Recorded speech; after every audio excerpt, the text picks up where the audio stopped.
നമ്മൾ വെണ്ടയ്ക്ക തോരൻ വെക്കുന്ന ടൈമിൽ ചിലപ്പോൾ ചില വെണ്ടയ്ക്കകളൊക്കെ ഭയങ്കരമായിട്ട് കുഴഞ്ഞു പോകാറുണ്ടല്ലേ. അപ്പോൾ നിങ്ങൾ 1, 2 കാര്യങ്ങൾ ശ്രദ്ധിച്ചിട്ടുണ്ടെങ്കിൽ വെണ്ടയ്ക്ക കുഴഞ്ഞു പോവാതെ അത് നല്ല രീതിയിൽ തന്നെ ഉലത്താനായിട്ട് പറ്റുകയും ചെയ്യും. അതുമല്ല ആ തോരൻ ഇരിക്കും തോറും നല്ല ടേസ്റ്റും ആയിരിക്കുകയും ചെയ്യും.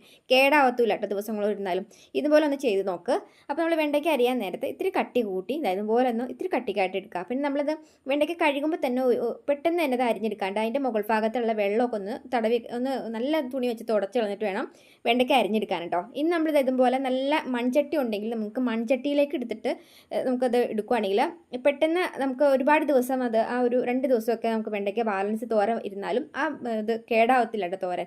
ഇനി നമ്മൾ ഫസ്റ്റിൽ തന്നെ ഇതുപോലെ സവാള നമ്മൾ കറിവേപ്പിലേക്ക് ഒന്ന് മുളക് പൊടിയൊക്കെ ഒന്ന് മൂപ്പിച്ചിട്ട് കഴിഞ്ഞിട്ട് തേങ്ങ ആദ്യമേ തന്നെ ഒന്ന് ചിരണ്ടിയിട്ട് കൊടുക്കാം കേട്ടോ. തേങ്ങ ചിരണ്ടിയിട്ട് ആ ഒരു തേങ്ങ നമുക്ക് നമ്മൾ ചട്ടിയിലേക്ക് ഇട്ടിട്ട് നന്നായിട്ടൊന്ന് വറുത്തൊന്ന് വഴറ്റി കൊടുത്തതിന് ശേഷം നമുക്കിതുപോലെ വെണ്ടയ്ക്ക ഇട്ട് കൊടുക്കാം കേട്ടോ.